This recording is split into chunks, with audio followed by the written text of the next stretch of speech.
Oh, thank you, Dr. Mawela, for those warm words. Welcome. Yes, divine connection indeed, brother. Thank you so much for having me. Amen. Uh, how's my Yes, audio, Lesego? Is it good? it's good. It's good. You are getting a thumbs up. Able to hear Dr. Swe Prasad. If the Yeah, audio I'm is just not trying here, this. just type in the chat and we will manage it. Thanks. Thank you so much, Dr. Mawela. Yeah, I'm trying for more bass in my voice. So if you want me to sing a song, you can do that. However, I don't know many songs about chronic abdominal pain, to be honest. But good evening, everybody. Thank you for taking the time and for joining us, even as we talk about our 10th topic in the Think Like a Physician webinar series, an approach to chronic abdominal pain. I hope that you are well, and wherever you are, I hope that you are keeping warm. So, a big disclaimer that I am not a surgeon. So, if you are indeed a surgeon or have a flair for surgery, you may have a kind of different perspective to this topic. But, oops, no, it's okay. Sorry, my wife just dropped a plate. You okay, babe? Oh, okay. Okay, one second. No, you take it, baby. Mommy. So sorry about this, guys. My son has got his phone. Okay. So, just a quick intro in terms of this webinar. So after watching each of the videos or after watching each session, each learner should be able to list the common and dangerous diagnoses that can potentially cause each symptom and then develop a basic diagnostic plan for an individual patient with a symptom which is balanced between being rapid, low risk, and cost effective. Right now, the primary audience for these sessions are basically anybody who loves medicine. So, whether you're a medical student, whether you're a professional nurse, a registered nurse, an intern, medical officer, registrar, even if you're a seasoned campaigner in the wards, I have something to offer you that can be beneficial and fruitful, right? So the video format for each topic, we're going to kick off with relevant terms and definitions, followed then by a discussion of a diagnostic framework. Now, what is the diagnostic framework? This is simply a list of diagnoses which can explain the presence of a specific symptom, physical exam finding, or diagnostic test abnormality organized into discrete categories. So, most commonly, diagnostic frameworks are based on organ system. Example, the causes of chest pain, as you see here, which everybody should be familiar with if you checked out our session on approach to chest pain. However, for some other systems, alternative organizational schemes might be more appropriate, such as those based on pathophysiological mechanisms, which works well for lower extremity edema, as we see here, or on anatomical region. So this should look familiar if you checked out our session on the approach to acute abdominal pain, which is a companion session to today's session. Diagnostic frameworks help us to remember diagnoses we should consider in the patient which may or may not eventually make their way into the differential diagnosis. As a general rule, diagnostic frameworks should be relatively comprehensive, but for the purposes of this particular series, I will keep them limited to including only those diagnoses which are either very common in practice, commonly tested, or particularly dangerous if you miss it. And after presenting a diagnostic framework for a specific symptom, we will then move on to our beloved diagnostic algorithm. This algorithm will be the practical approach to making the correct diagnosis in a patient who presents with that particular symptom. And then afterwards may come a few clinical pearls regarding diagnostic strategy. Then we will talk about a summary of the key takeaway points in a doggy bag for you guys.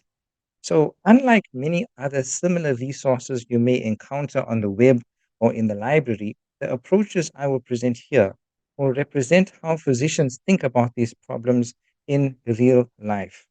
These approaches may be informed by the textbooks, clinical practice guidelines, and literature, but they also incorporate my own experience and observations as a practicing physician in the state. As they are presented at the level of a healthcare professional in training, the algorithms will cover most, but not every conceivable situation. So I'm not going to mention particularly esoteric diseases.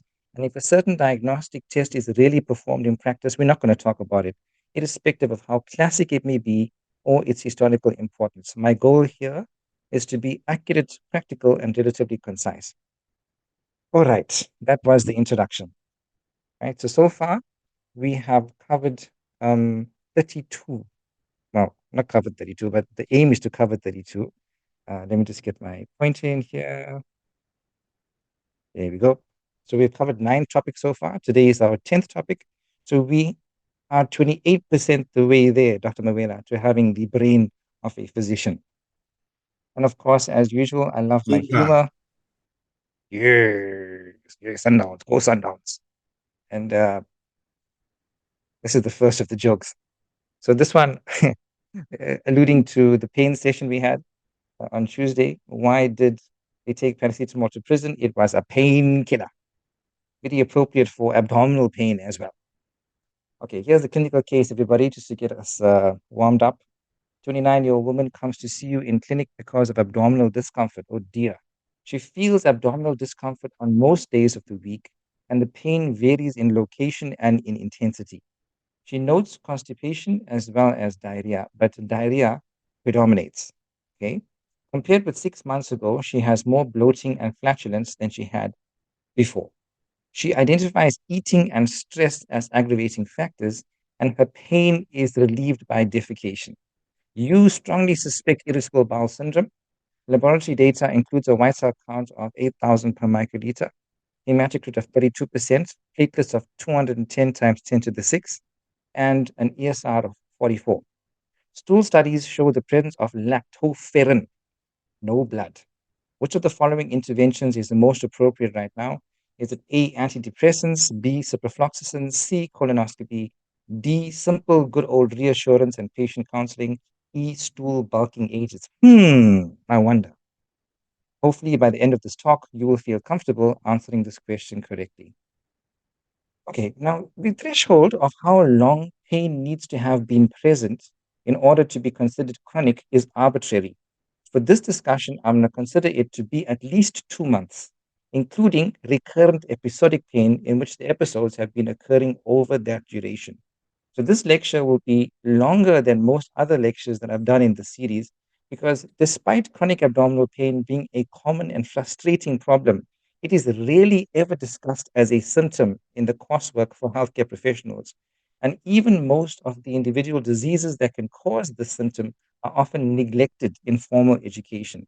So while some etiologies are easy to identify from a combination of history, labs, endoscopy, and imaging, the majority of etiologies are not. Some diagnoses require specialized testing, with which many clinicians are unfamiliar.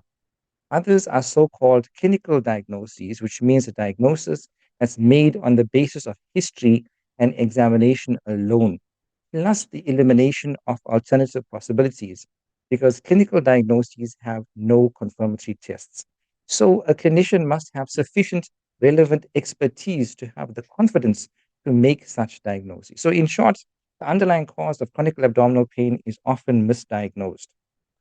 In this lecture, we'll be discussing the causes of chronic abdominal pain and how I approach making the diagnosis, right? So in the companion lecture, which we covered on acute abdominal pain, we talked about how the location of the pain has an essential or was an essential piece of data that helps to narrow down the list of diagnostic possibilities we consider. What organs are in that region of the abdomen or pelvis, and that gives us a useful starting point for the differential diagnoses. So for pain in the right upper quadrant, for instance, we consider diseases of the liver and the gallbladder, whereas pain in the left upper quadrant, we first consider diseases of the spleen. Now, using this approach, we can construct a diagnostic framework for acute abdominal pain based on anatomical location. However, when it comes to chronic abdominal pain, this approach doesn't really work very well because most etiologies cause pain that is diffuse, poorly localized, or is in the midline. So when we construct a diagnostic framework in this case, that is an organized and categorized list of potential causes of the symptom, we need to do it by conventional organ system, though with a very, very large miscellaneous category. I'm going to go through that framework now, saying just a few words about each potential diagnosis as consistent with the other lectures that I've delivered in this series so far. So this framework is not intended to include every possible disease that can cause chronic abdominal pain, because that would just be ridiculously long and tedious. So instead, we're going to hone into specific diseases that are either particularly common, particularly dangerous, or most often misdiagnosed. So you guys will probably recognize this framework based on the 9 abdominal regions. This is the breakdown of acute abdominal pain, right? So let's head into chronic abdominal pain. So the first category is gastrointestinal, right, which can be divided into luminal, right, versus other, in which luminal refers to the stomach and the small and large intestines, whereas other refers to the liver, biliary system, and the pancreas. Among the luminal causes, first up is gastritis. Gastritis. This is inflammation of the stomach, which is often caused by alcohol, medications, and infection with the infamous Helicobacter pylori. Peptic ulcer disease is also out there. This refers to an ulcer either in the stomach or in the duodenum, which shares some of the same symptom characteristics and risk factors as does its cousin gastritis, though they are distinct pathologies. Celiac disease, also termed gluten sensitive enteropathy, is an immune mediated disease triggered by exposure to a dietary wheat called gluten in a genetically susceptible individual. That results in malabsorption and subsequent diarrhea and secondary nutritional deficiencies. What about everybody's favorite inflammatory bowel disease? This is another immune mediated disease of the bowels. But while celiac disease is limited to the small intestine and results in malabsorption, IBD is predominantly seen in the colon, where it causes inflammation, as the name implies. Now, there are two clinically and pathologically distinct subtypes of inflammatory bowel disease, and that's Crohn's disease and ulcerative colitis. We'll look at this a bit closer in a subsequent slide, right? Constipation, including fecal impaction, can also cause luminal abdominal pain, right? A variety of gastrointestinal infections can lead to chronic pain, including those of helminths or worms and protozoa. Small intestinal bacterial overgrowth, which some people affectionately call SIBO, SIBO, not SIBO, SIBO. It's exactly what it sounds like. Too much bacteria in the small intestines. Now, I'm listing it here as separate from other infections because it doesn't consist of a one-time infection with a pathogen that can be treated and then the patient's cured, but rather it is due to normal gut bacteria being too numerous in an abnormal location. And because for many patients it's an ongoing problem, an ongoing condition that is not completely resolved after a single course of antibiotics. So it's far more than just a gastrointestinal infection. Risk factors for small intestinal bacterial overgrowth include various forms of bowel surgery, an abnormally high gastric pH, immune deficiency, and disorders of GI motility. Speaking of motility disorders, there is something which we call gastroparesis. What is this? This is a lack of normal peristalsis within the stomach, which presents with postprandial pain and nausea and vomiting. It's commonly associated with diabetes, but it can also be idiopathic. All right. There's also something we call chronic intestinal pseudo-obstruction, which is a different motility disorder which mimics mechanical bowel obstruction. Now, last in this category are the infamous functional disorders. What is a functional disorder? Functional GI disorder is one in which the chronic pain and or nausea and vomiting and or alterations in bowel habit occur without any discernible objective findings on routine investigations, such as your routine labs or imaging or endoscopy, right? They are therefore so-called clinical diagnoses. Now, there are literally dozens of separate, distinct described entities within the ambit of functional disorders, but by far the most commonly recognized is irritable bowel syndrome, IBS. This presents with a combination of chronic pain, often characterized by bloating, cramping in nature, and altered bowel habits, diarrhea in some patients, constipation in other patients, and occasionally a mix of both entities. Now, other functional GI disorders include functional dyspepsia and something called centrally mediated abdominal pain syndrome. The clearest distinction between these two is that in the former, symptoms are associated with meals, whereas in the latter, they are not. Narcotic bowel syndrome is also a functional diagnosis, one that refers to the situation in which patients on chronic narcotics for pain control develop paradoxical worsening of abdominal pain due to constipation and dysmotility. So, as you can see, guys, a whole truckload of causes just within the lumen of the GI tract. Okay. Moving on to the other GI category, we have chronic pancreatitis, infamous chronic pancreatitis, and something we call a pancreatic pseudocyst, which is a long-term consequence of an acute episode of pancreatitis. There's also a condition called primary sclerosing cholangitis, PSC, which is characterized by inflammation and fibrosis of the medium and large biliary ducts. It has a very strong association with inflammatory bowel disease. Right? So PSC keeps company with UC, which means PSC, primary sclerosing cholangitis, keeps company with ulcerative colitis. Right? Then we have something called sphincter of Oddi dysfunction. Now, the sphincter of Oddi controls the exit point from the common bile duct and the pancreatic duct as they empty into the duodenum. Now, anatomical or functional problems with the sphincter can result in recurrent acute pancreatitis or chronic biliary type pain. Thus, although the spectrum of sphincter of Oddi dysfunction is frequently considered a type of functional abdominal pain, I personally don't think that this categorization makes sense, since sphincter of Oddi dysfunction is often associated with laboratory and radiographic abnormalities, which are not typical of other functional diseases. Okay, let's look at this beautiful cartoon from medcomic.com, illustrating the difference between the two big brothers, Crohn's disease and ulcerative colitis. Together, they make inflammatory bowel disease. So, Crohn's disease, by definition, can involve any segment of the GI tract, from mouth to Uranus, like, Uranus, your anus, right? And there's prolonged diarrhea with abdominal pain, fatigue, and weight loss. Okay. Now, classically, it it shows skip lesions. Right? It's not continuous. It exhibits skip lesions, which can be transmural. So whether it's the epithelium, the lamina propria, or the smooth muscle, it can affect any or all of these layers.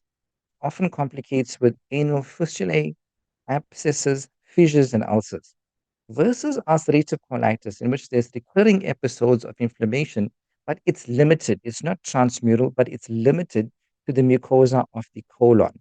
These patients present with bloody diarrhea with mucus, and ulcerative colitis loves the rectum and it extends proximally from the rectum. And of course, both Crohn's and ulcerative colitis have a whole range of extra intestinal manifestations, as mentioned.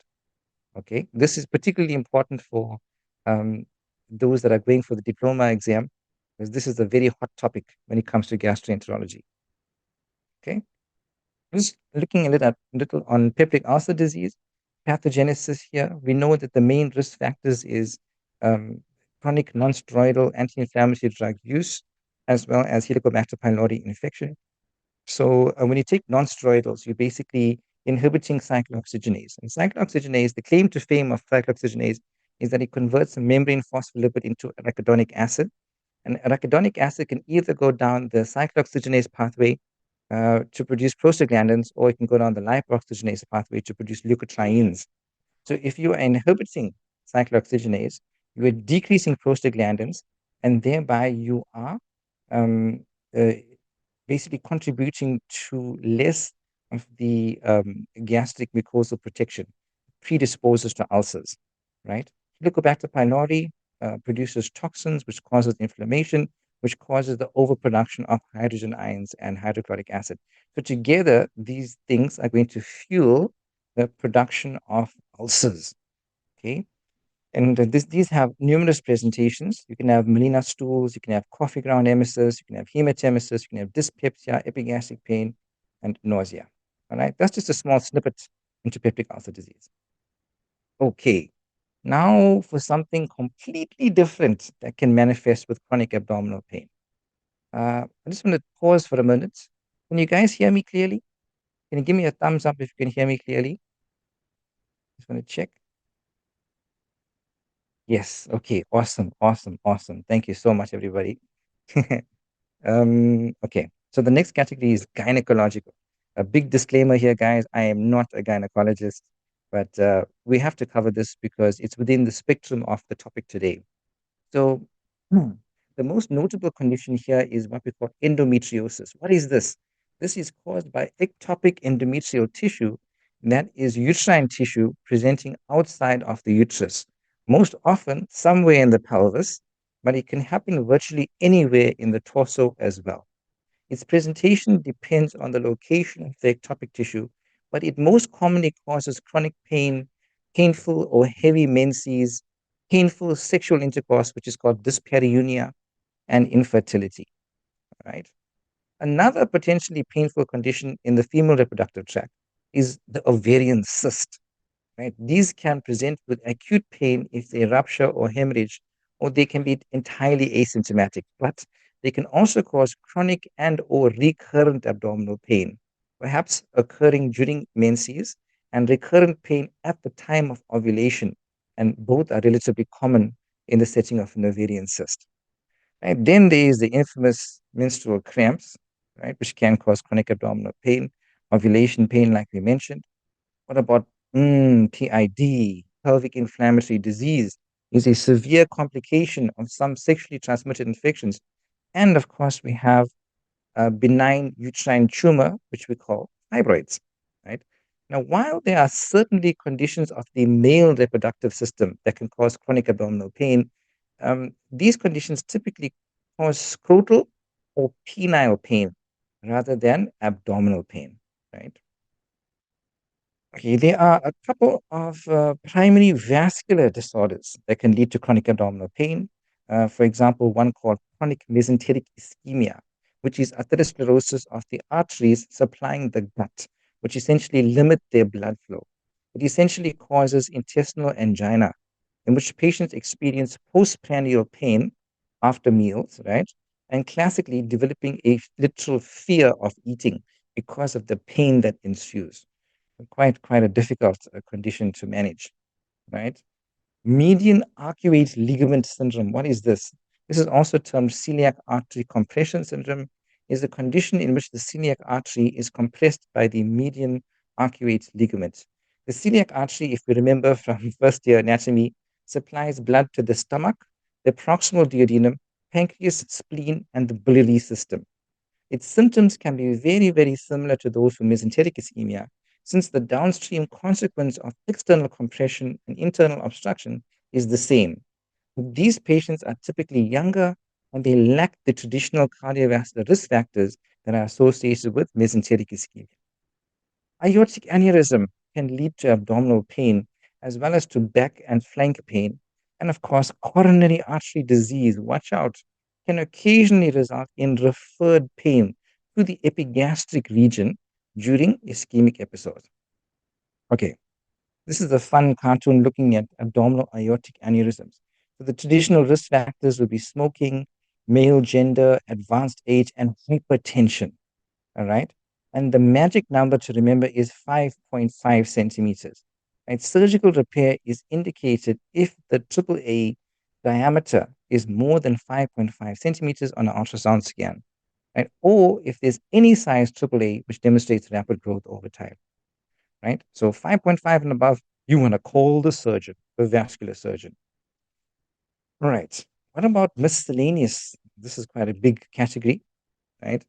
Uh, so there are various forms of hernias, um, also hypercalcemia, splenomegaly, interstitial cystitis, also known as painful bladder syndrome, which is characterized by pelvic pressure with bladder filling and improvement upon voiding. Retroperitoneal fibrosis is a rare condition which is exactly what it sounds like. It can either be idiopathic or secondary, especially to cancer drugs. So chemotherapy causes it, infection or retroperitoneal hemorrhage. Acute intermittent porphyria is a genetic disease of poor heme synthesis, which is the metabolic precursor of heme in hemoglobin. One would intuitively expect that a defect in heme synthetic pathway would lead to anemia, right? But instead, the symptoms here are neurologic, specific acute attacks of neurally mediated non inflammatory abdominal pain, together with autonomic dysfunction and peripheral neuropathy. There are various forms of chronic abdominal wall pain, notably anterior cutaneous nerve entrapment syndrome. Then we have something called familial Mediterranean fever. This is a genetic disorder that causes a specific dysregulation in the immune system, which presents as sudden, discrete episodes of fever, abdominal pain caused by non infectious peritonitis, chest pain caused by non infectious pericarditis or pruritus, and joint pain. Then we have mast cell disorders, including systemic mastocytosis and mast cell activation syndrome, typically present with abdominal pain associated with nausea, vomiting, diarrhea, flushing, and rhinorrhea, which are caused by the inappropriate release of vasoactive mediators from mast cells, including histamine and tryptase. Hereditary angioedema is a genetic disease of the complement cascade that presents with recurrent angioedema of the mucosal membranes, as well as crampy abdominal pain, nausea, vomiting, diarrhea, all of which can be attributed to gut wall edema. There is then an uncommon variant of migraine headaches in which affected patients present predominantly with abdominal pain rather than headache. Mm. And last but not least is somatization, in which either a psychiatric disorder such as anxiety or situational or emotional stress can manifest as a physical symptom, such as abdominal pain. Now, accurately identifying and distinguishing somatization is challenging because a psychological state that a patient is experiencing can magnify the severity of pain caused by an entirely different pathology, and chronic undiagnosed abdominal pain certainly accentuates such a psychological symptom of anxiety and depression.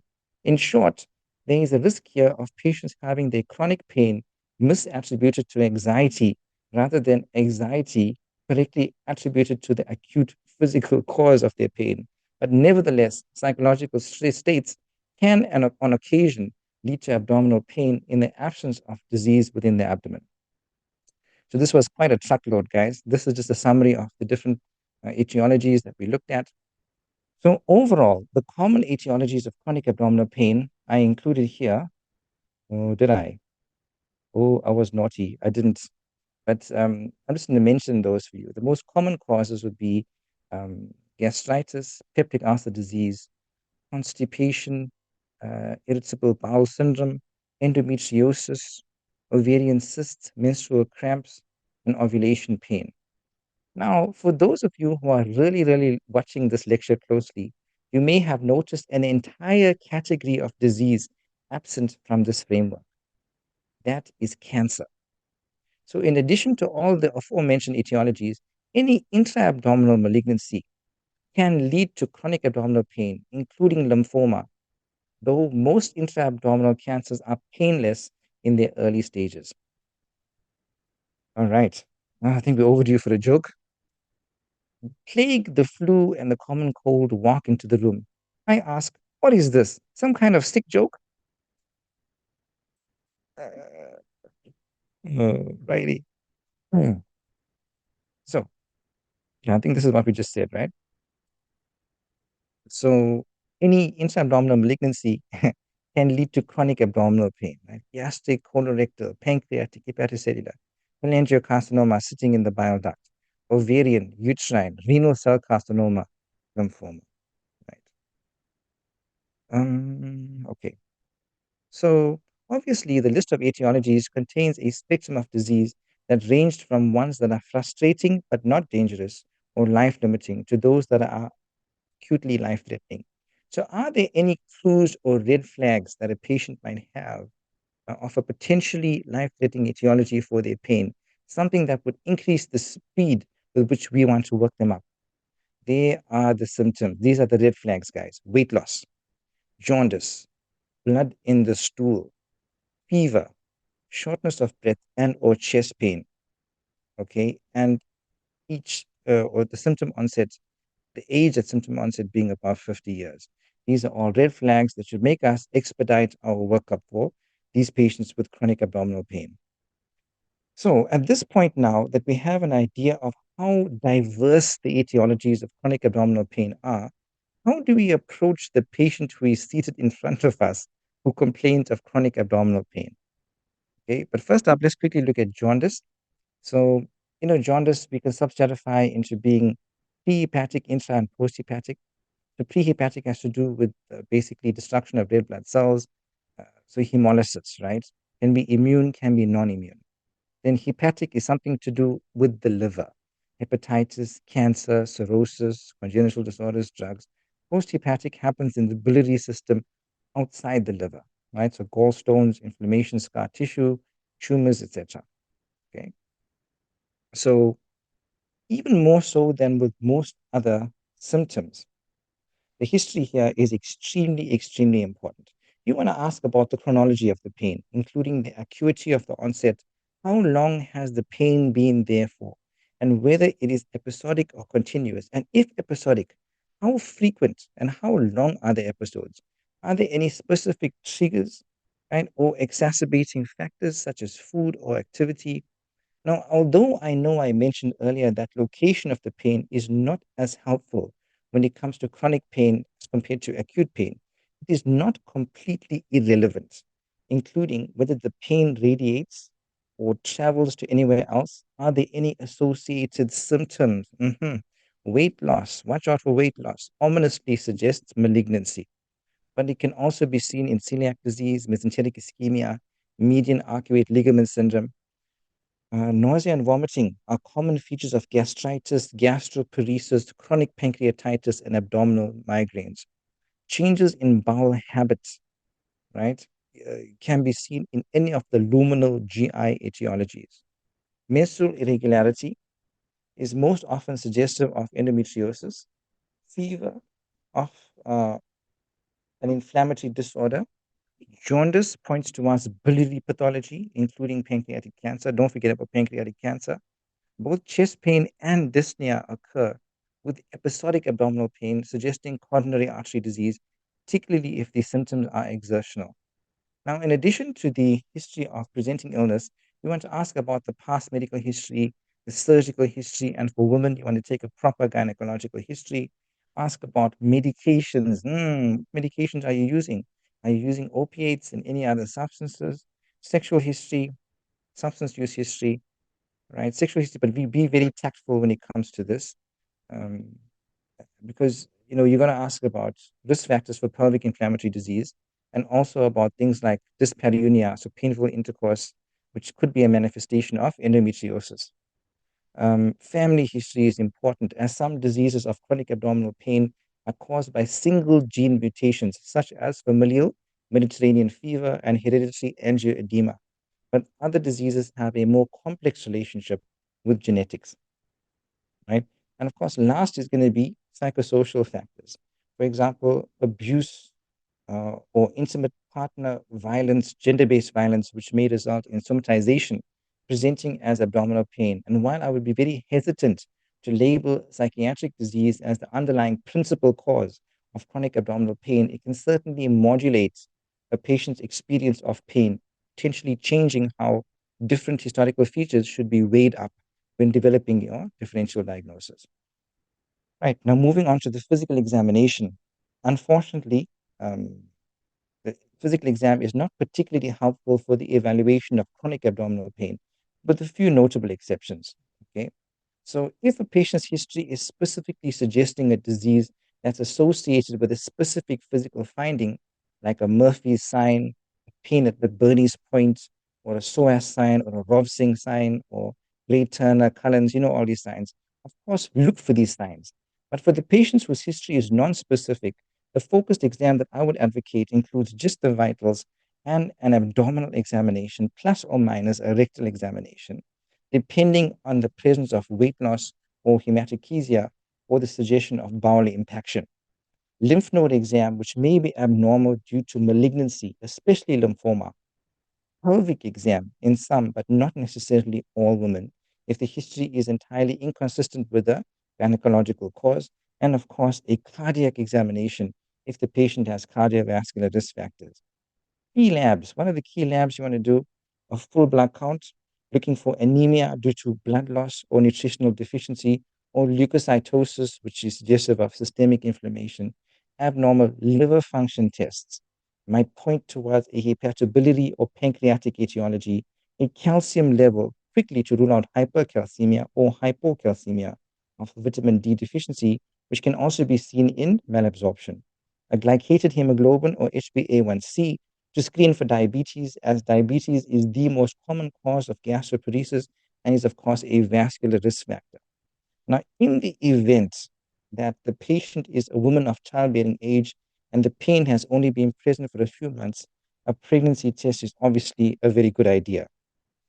Now, notably, while I think most clinicians, including myself, would order a basic metabolic panel here to evaluate other electrolytes, as well as kidney function, it's kind of hard to say what specific etiology of chronic abdominal pain a basic metabolic panel would help to rule in or rule out. In my experience, these so-called key labs or basic bloods are usually not diagnostic, which brings us to the other common tests, of which there are two categories, done in the following order. So you got to do some kind of imaging, right? Imaging meaning either CT of the abdomen and pelvis or ultrasound, which can help diagnose non-luminal GI disease, as well as gynecological diseases, and a few miscellaneous causes like hernias, retroperitoneal fibrosis. And then, of course, everybody loves scope, scope, scope, scope, scope, scope, scope, scope, scope, scope, scope, endoscopy, meaning an upper scope from above or a colo from down below, which can help diagnose many causes of luminal GI disease. So, which imaging study or which endoscopic procedure a patient has depends on the nature of that patient's individual symptoms, the presence of risk factors for certain diseases, and in the cases of imaging, a little bit on their age, since we generally try to spare younger patients avoidable radiation that would come with a CT scan. Speaking of which, an important and often overlooked point, if imaging and endoscopy are initially negative or unremarkable, repeating them at an arbitrary point in the future is usually not helpful unless the patient's symptoms have significantly changed, which would include progressive weight loss. Okay, now let's go back in time to our diagnostic framework just for a moment to point out which of these many diagnoses can usually be made from the history, exam, and tests that we just mentioned. Right? It's a little less than half. So those are in the blue asterisks, right? Those diagnoses that can be made from history, exam, imaging, and routine endoscopy. So just less than half, right? Though this does include most of the common etiologies. However, it still leaves a lot of diagnoses left over. Look at this. So, how do we diagnose these remaining diagnoses that remain? We have to use clues from the history to suggest specific diagnoses uh, and the use of relatively unique confirmatory diagnostic testing. So, of the diagnoses left on the screen, I'm going to go through the dozen or so that I find to be the most high yield and the most commonly discussed. But before that, a joke. Statistically, 9 out of 10 injections are in vain. Okay, guys. So we can discuss those remaining diagnoses according to these three headings: clinical feature, suggested diagnosis, confirmatory test. I hope you're ready, because here we go. Fasten your seatbelt. The combination of diarrhea, steatorrhea, which means greasy and unusually foul smelling stools, and nutritional deficiencies suggests our beloved celiac disease, which is diagnosed via a blood test for immunoglobulin A anti-tissue transglutaminase, sometimes also with a small bowel biopsy taken during endoscopy, shows typical villus atrophy on histology. Right? What about permanent postprandial nausea and vomiting? This is strongly suggestive of gastroparesis, which is diagnosed with a gastric emptying scan, in which the patient literally eats radioactive food and then detectors time how long it takes for radioactivity to pass from the stomach into the small intestine, right? A combination of dysmenorrhea, dyspareunia, or painful intercourse, infertility, bowel and or bladder dysfunction, and fatigue are strongly suggestive of endometriosis, which is diagnosed via a combination of a pelvic exam, a pelvic ultrasound, and sometimes laparoscopy with biopsy. This is, of course, the domain of the gynecologist. So if on examination, the patient has maximal abdominal tenderness confined to a very small area along the edge of the rectus sheath, importantly, without any other potential GI symptoms, this strongly suggests anterior cutaneous nerve entrapment syndrome. This is diagnosed with a physical exam maneuver that we call the Carnet test, along with a diagnostic trigger point injection. If the pain and tenderness markedly improve after application of local anesthetic, it is highly consistent with the source of the pain being within the abdominal wall. What about postprandial epigastric pain lasting for 1 to 2 hours, accompanied by weight loss, right? So this can suggest either chronic mesenteric ischemia or median arcuate ligament syndrome. The major historical distinction between these two entities is that patients with chronic mesenteric ischemia tend to be older, they tend to have cardiovascular risk factors. But both of these can be diagnosed with either a CT angio or a duplex ultrasound scan, right, of the abdomen, though to be sure to specify the suspected disease at the time the study is ordered. So when you order your study, you must tell the radiologist, look, I am looking for chronic mesenteric ischemia, or I am looking for median arcuate ligament syndrome, or else they will not focus their study on the celiac artery, right? The combination of bloating, flatulence, and chronic watery diarrhea is consistent, even though it's consistent with celiac disease, could also indicate SIBO, which is small intestinal bacterial overgrowth, which is diagnosable via a carbohydrate breath test or a jejunal aspirate culture. If the pain is located in either the epigastrium and or the right upper quadrant and consists of discrete episodes lasting 30 minutes to several hours, this is consistent with our beloved sphincter of body dysfunction, which is diagnosed with a specialized form of MRI called MRCP, which stands for magnetic resonance cholangiopancreatography, MRCP, right? And sphincter of body manometry, during which the pressure within the actual sphincter is directly measured during an endoscope called an ERCP. So ERCP stands for endoscopic retrograde cholangiopancreatography, whereas MRCP stood for magnetic resonance cholangiopancreatography. So in episodes lasting days to weeks, uh, where there is no abdominal tenderness, but there are concurrent neurological findings that suggest intermittent porphyria, the diagnosis of which can be confirmed by simple measurement of your urine porphyrins, right? If the episodes last 1 to 3 days and are accompanied by fever, peritoneal signs, and erysipela-like erythema, that's classic for familial Mediterranean fever, which is primarily a clinical diagnosis which is simply supported by genetic testing. Episodes that last 1 to 3 days that are accompanied by cutaneous angioedema is consistent with hereditary angioedema, and you want to test complements to make this diagnosis. And last but not least, if the episodes of pain are accompanied by a constellation of flushing, diarrhea, rhinorrhea, bronchoconstriction, presyncope, and hypotension, that's highly suggestive of a mast cell disorder, which can be diagnosed by comparing a baseline serum tryptase level with one drawn shortly after the onset of such an episode. Okay, so that's the overview of etiologies and evaluation of chronic abdominal pain. It's not going to explain every single patient presentation, and hopefully it gives us a good place to start. All right. So one final point, everybody, is that many cases of chronic abdominal pain start with a presentation of acute abdominal pain. In other words, the first one or two or more episodes of an eventually chronic disease are already severe enough to bring the patient in to seek medical attention. So unfortunately, because there is so little overlap between the etiologies of chronic abdominal pain and the classically taught etiologies of acute abdominal pain, most of these will be misdiagnosed. Sometimes it's because clinicians make a legitimate preventable mistake. Sometimes it's because the clinician wasn't taught the actual etiology during training. Because as I mentioned before, many causes of chronic pain are underemphasized in medical school. But I think that most often these diagnoses aren't just hard to make until there's been a sufficient amount of time to have elapsed before a pattern of the pain becomes evident or for additional symptoms to have developed. So this is a large part of the frustration with dealing with chronic abdominal pain that both clinicians and patients alike seem to have.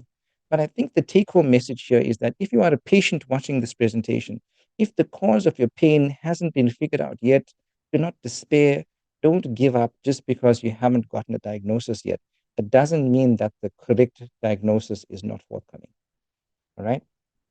So coming back to our clinical case, we had a young female who had bouts of diarrhea and constipation, but diarrhea predominated for a chronic period of time. 6 months have elapsed.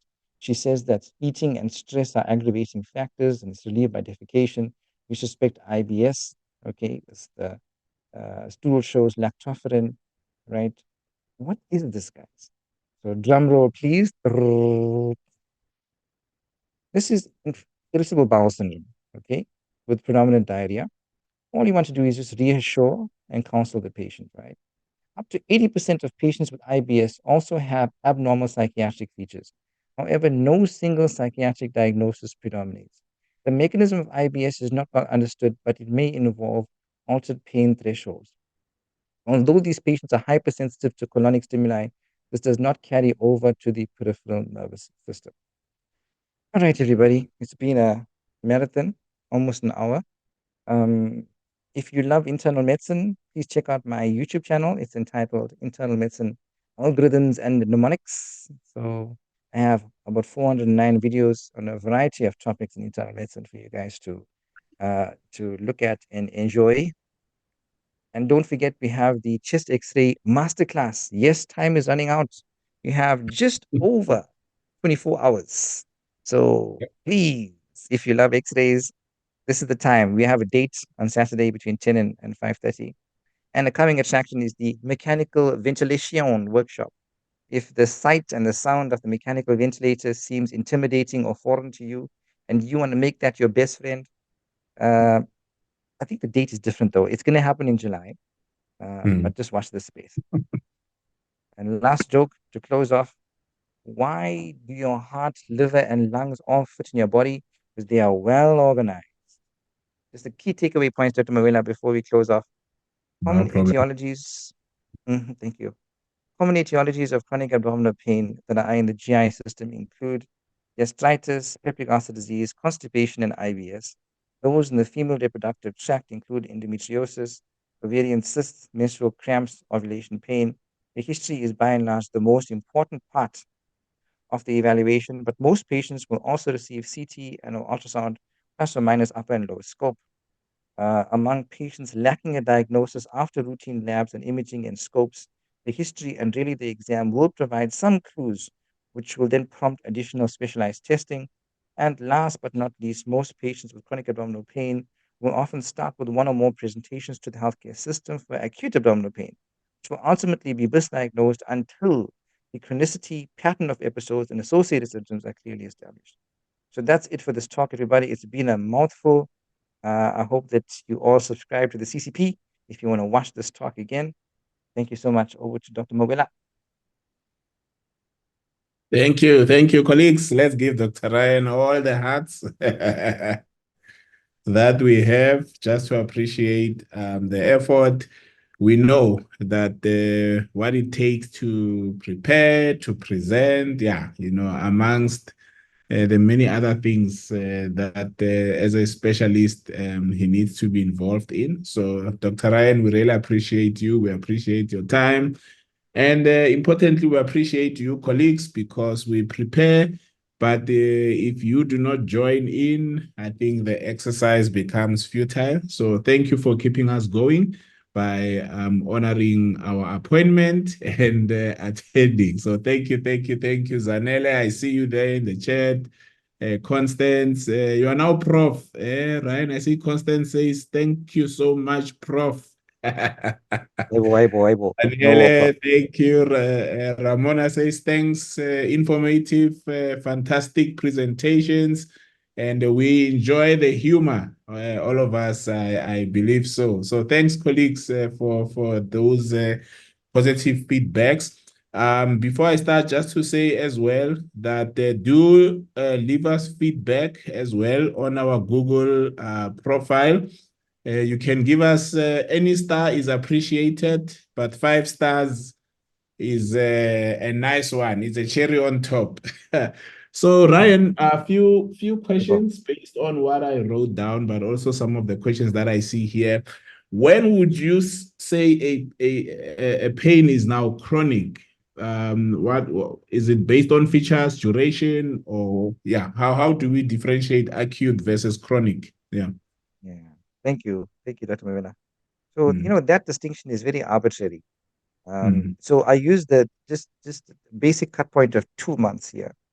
If the mm, patient is experiencing recurrent episodes, right, mm. like probably more than 3 or 4 episodes, the same presentation, the same pain, then for them it can be regarded as chronic. But an arbitrary cut point, I would say, is about 2 months or so. Yeah. Okay, super, super.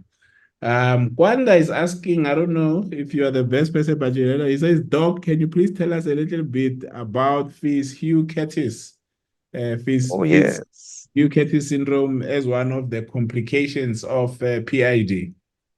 Yeah, Yes, no problem. PID, when it checks up and it causes perihepatitis, so you have involvement yeah. of the liver capsule, inflammation in the area of the liver, which manifests with jaundice. Yeah, that's what they call Fitz-Hugh-Curtis syndrome. Do you know, Teseko, they say that in medicine in general, when you're dealing with a condition named after a person, we generally don't know much about that. Yeah, yeah. Like they call it eponymous syndromes. So it's one of those weird things that happens in PID. I'm not sure the exact incidence. I think the gynecologist in the house can probably answer that. But it's always a Yeah. differential to consider. Yeah. Yeah. In the meantime, colleagues, do Google Mawela syndrome. I hope especially those who are going to write the exams in internal medicine, make sure you know the Mawela syndrome. Otherwise, it's not going to go well. What about the Mamelodi Sundown syndrome? Yeah. Right. Leave Babylon said that. So Anonymous is asking, why was her ESR so raised? I think they're referring to the scenario, I believe. Yeah. Okay, Mm, so guys, ESR is rather non-specific, right? Remember, there's a whole truckload of things that can cause raised ESR. If mm. I can go back to the slide, I'm not sure if she was anemic, because anemia is probably one of the things that drive a ESR. I'm not sure. It's back. White cell count 3,000. Hematocrit platelets. ESR. Yeah. Okay, fair enough. I'm not exactly I'm not exactly sure what's driving the ESR here. But the description in terms of the chronicity of the pain in the episodes relieved by defecation, the psychiatric relationship uh, strongly suggested that this was IBS. Yeah, Mm, yeah. mm. Yes, and colleagues, somewhere towards the end of the year, we will have a masterclass on the interpretation of lab results. So I hope that would also add value to this work. I just wanted Itumezi, you gave us how many stars? 2, 4, 6, 8 stars. Itumezi Mulefi. Thank you very much for those stars. We are inspired and we will keep going at it. I wanted to say because we had a topic on was it Tuesday on management of pain from the lens of I think palliative care, and we've learned a lot. But I saw you also mentioning somatization as something that we need to consider. In your own clinical practice, Ryan, how do you approach chronic pain, and at which point do you then consider that this is maybe a non-physical sort of pain? It's more psychological, or yeah, along those lines. Mm, Yeah. No, thank you for that, Deseko. So, sure. I always, when I take a history from a patient, I always go into social stresses. Social stresses, any psychosocial issues that may be happening. And Mm, I always consider, a psychiatric diagnosis or somatization or conversion disorder after I have thoroughly investigated any anatomical or physiological problem. So mm, it's a diagnosis of exclusion from my side. So if I've done the ultrasound, I've done the scopes, I've done the bloods, I've done the stool, I've mm, considered the gynae pathology, I've considered the surgical pathology, and the patient still comes back with the same situation, and they mm, have some identifiable factor in the background, like maybe a mm. divorce or a loss of a loved one or some gender-based issue, etc. Then last point of call, I'll call it, psychiatric somatization. But that's always the last stop for me. I try whatever's in my power to exclude an anatomical or a biochemical issue before labeling the patient somatization. Yeah. Super, super. Anonymous is asking, can we see these presentations? Think like a physician with the yearly subscription. The answer is yes. We haven't uploaded all of them. I think there's few ones, but yes, there's a plan to ensure that eventually all are uploaded. And we have started to share the recordings. Yeah, and you should be able to get that as well. But colleagues, you know that from the HPCSA, it's audit time. If you are not compliant, we can help you, but we prefer that you join the clinical care platform because you want to really become a good clinician. CPDs, being the end, not necessarily the means. So let's get educated, let's get updated.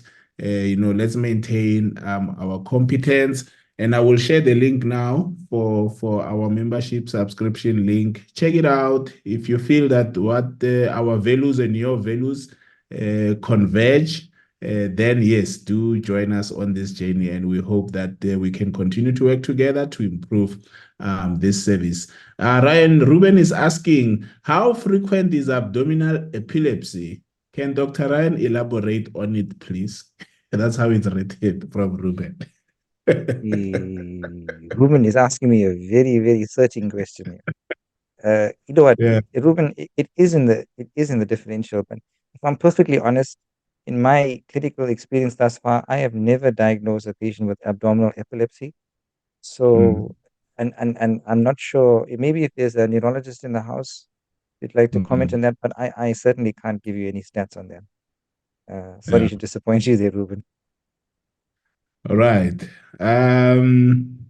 Kitumetse says, how does ascites affect abdominal cavity? I'm not sure whether it's referring to pain or maybe pressure on the organs. Yeah, because there's all kind, and it depends again on the cause. Ryan, I don't know what's your response to Yeah, that. no, no, no, Ascites? absolutely.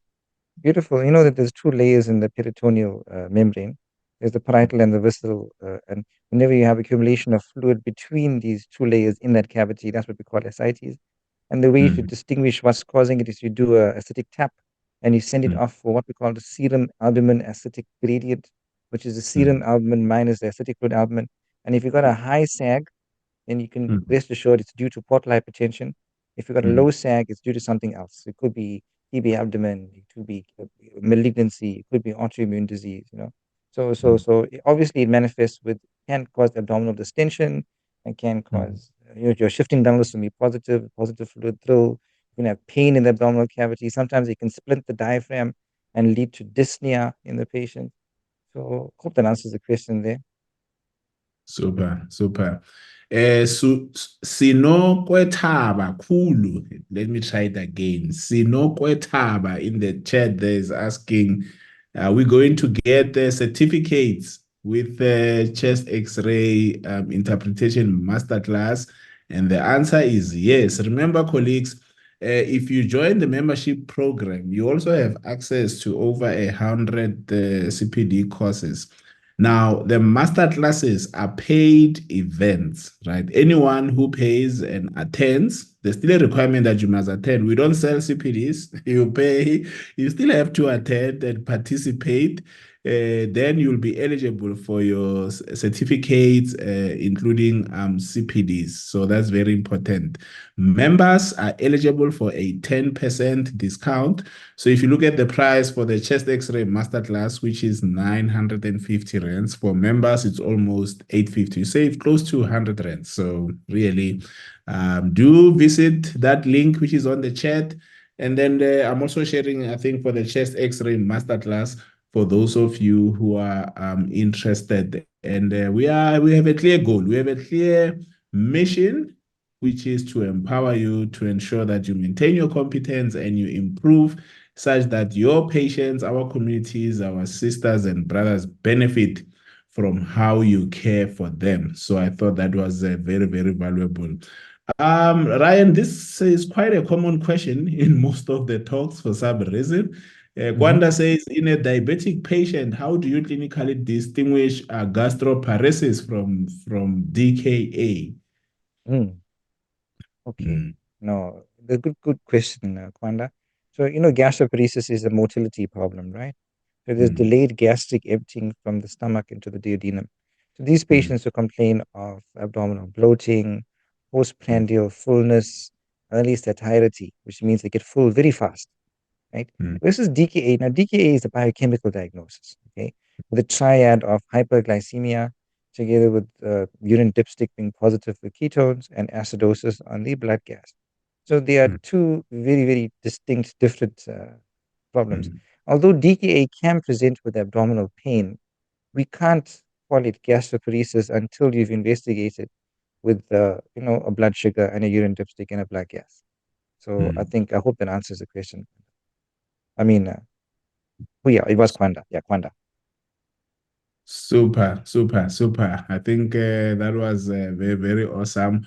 Nobomi is realizing that we were not answering her question. She has posted it again. I'll just give it to you because she wants us to answer the question. She says, why in most lines, no, the urine dipsticks always reveal protein?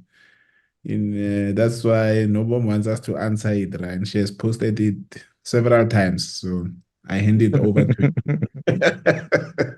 Okay. I see Dr. Nini is very passionate about proteinuria. Yeah. You know what? Protein shouldn't always be in the dipstick. Mm, There's a phenomenon called physiological proteinuria, and then there's pathological proteinuria. So low-grade proteinuria, 1 plus protein, it can be physiological. If you're dehydrated, if you're stressed, if you're exercising, it can be physiological, right? But if mm, you have 2 plus protein or more, then you're thinking, okay, is there some degree of nephropathy? Is there mm, something wrong with the kidneys? Is my patient having nephrotic syndrome? Then you mm, need to do a formal urine protein to mm, creatinine ratio and look at the amount of protein. And then you got to screen for hypertension and diabetes, which is probably the most common cause. Don't mm, forget pregnancy and preeclampsia and all those other causes. But in the patient who is not physiologically stressed and who doesn't have any chronic illnesses, I say well, there really shouldn't be any protein in the urine, to be honest. mm, mm. Super, super. And I know that there might be something coming around these dipsticks and stuff, some sessions. So we hope to look at that. Ryan, on the chat, the vendor guys and the vendor ladies, are you there? My dearest, because now my surname is Mawera, because I see Mashudu Mawera. That's my cousin, Ryan. I have a cousin attending today. And by the way, we have the same names because my first name is Lesejo. The poster's name is Mashudu, and both of them mean lucky. So, yes, Mashudu Lesejo Lucky Mm. Mawela. Welcome. I'm so excited. Mashudu, you must drop me an email. Something. There's something there. Now, Mashudu is asking that in a GP practice setting, do you advise us to investigate for chronic abdominal pains? Or should we refer? So, what is the role of primary care? You can look at it from a nursing perspective, from a general practitioner perspective, and when should they refer, Ryan? Oh, they say, Hudo, you and I are also family, hey? You know Mm. how? Because your mom and my mom Uh-huh. are mothers. Ah, yes, we are one. We are one. We are one. Simulia, we are one. Yeah. So, chronic abdominal pain. I mean, in GP practice setting, the role of the GP, the role of the primary care practitioner, right, is to take a good history. Because when you Mm, take a good history and you examine and you find those red flags, you find the jaundice, you find the hematochezia, the melena stools, you find a patient who's above the age of 50. And those are mm, all red flags that, you know what, you can't waste time. Because unless you got a scope or you got an ultrasound in your practice, it's highly mm, unlikely that you'll be able to make a diagnosis on your own, right? So mm. take a good history, elicit the examination. If there's red flag features, which would probably be most of the patients, you want to refer them onwards, right? Uh, so yeah, that's my answer, long and short. Super, super. Before I ask you, colleagues, we will finish in the next 5 minutes. Diana Baliseng says, if you are not a member, how do you get the certificate? Diana, to be honest with you, I also don't know. I only know that you will only get a certificate tonight before you sleep if you are a member of the platform. And so far, the HPCSA has been very, very quite quick in logging, for example, the CPD points by tomorrow, except that now is audit time. And I know that their processes might be a bit slow. But so far, we have a turnaround time on average of 24 hours for CPD points to be logged with various councils. There's only one event which is lagging, and we are following up on that, which happened on the 4th of June. But otherwise, we are on track. So, Diana, I'll just encourage you to really reconsider. It's 1,200 rands for the year, and let me tell you something. In 12 months, we do about 144 live webinars. I think this year we will cross 160 live webinars. Every month, we cover both clinical and ethics talks. Most of our members, they get their money back by joining Dr. Ryan's masterclass, the diploma. As they get their 10% discounts, they get their money back. So there's great benefits. So yeah, we don't have a system for non-members. We are a membership based platform. And look at Dr. Silo there, says it's worth it, and it's various clinical and ethical CPD points. Yeah, Dr. Sello, copy it and reply to everyone so that everyone can see what I'm reading, because I think it's like that. Ryan, in the meantime, uh, when I see I don't know whether to read it in South Soto or in my North Soto, because in my North Soto is Lipapang, but I know in South Soto is Dipapang. So it depends on how you read it. But in the Q&A there, Dipapang says, um, when would you consider abdominal TB? Basically, that's the question. Mm. Mm. Actually, thank you so much. I didn't actually focus on abdominal TB. Yeah. Abdominal TB in a patient who has abdominal distension, right? So you're thinking Yeah. about doing an acidic tap for that patient, doing a SAG, but not all patients with TB abdomen will have that. One of the big clues is on your liver function test. If you see an infiltrative picture, which means that Yeah. your ductal enzymes, your alk phos and your gamma GT are high in comparison with your ALT and your AST. Then what you Mm, do is you want to get the ultrasonographer to do an ultrasound abdomen. You look for features of intra-abdominal TB. So you're looking for mm. intra-abdominal lymphadenopathy, splenic microabscesses. You're looking for features which suggest abdominal TB. And if you find those, boom, you have a diagnosis, right? So the two things are abdominal distension, which is ascites, or an infiltrative LFT with an ultrasound, and boom, there you go. Thank you so much for that. Thank you. Thank you. And Alice is asking, can a sonographer become a member as well? And the answer is yes. If you belong to a professional council in South Africa, you should. And we have many radiographers, we have many physiotherapists, dietitians, pharmacists, doctors, and nurses. So yes, we would encourage you to do that. We actually even have a number of sonographers doing the preparatory program for obstetrics, not necessarily to write the exam, but to understand some of these conditions and how best to use sonography to diagnose, because we have to work together. All right. So yeah, I think Ryan, maybe as we close, is the last question from me. It's about the interdisciplinary approach. Mhm. Do you have best practices in your area? How the other disciplines get involved in the management of patients with chronic pain or chronic abdominal pain? Yeah. No, excellent question. So, Mm, sometimes medical patients present to the surgeons and the mm, gynaes. Sometimes gynae patients come to the physician or surgical patients come to the physician. Unfortunately, patients don't read textbooks. They mm, don't know, from the outset who to go to. But I think the key is taking a good history and examination. And if mm, indeed you have a pathology which you know is not within your domain of influence, for instance, if you think there's a gastritis or pancreatitis, or if you think there's mm, endometriosis and you are a non-surgeon or a non-gynae, then just pick up mm, the phone and say, listen, I think I have this suspicion.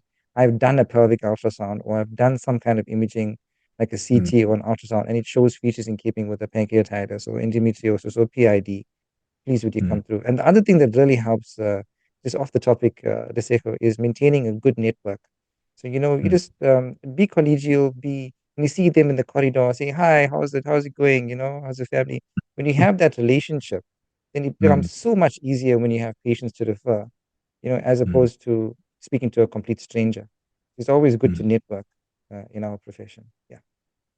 Super, super. Colleagues, as we get to the end, two questions about today. We have a lot of questions, right, about membership, this and that. Julia Mm. is asking, and thanks for asking, Julia. And I'm happy that you joined, Julia, because I know you've been struggling. So today, just to see you commenting and asking a question for me is a win. Julia says, are certificates and points available for non-South African members? You'll be shocked, Julia, that when we started, the biggest support was from outside South Africa. I always, even in the Bible, I think our Messiah was not popular at home, Ryan. So, Yes, yes, we indeed. do have lots and lots of people from Namibia, Lesotho, even Refilo, almost Thomas. Are you not from Botswana? You must remind me. Refilo, as you post there.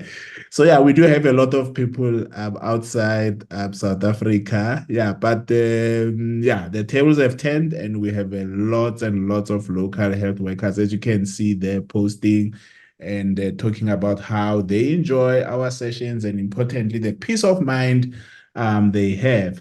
The two last questions. Anonymous says, I've registered for the X-ray masterclass, but I'm not going to be available. Will I still be able to get my points?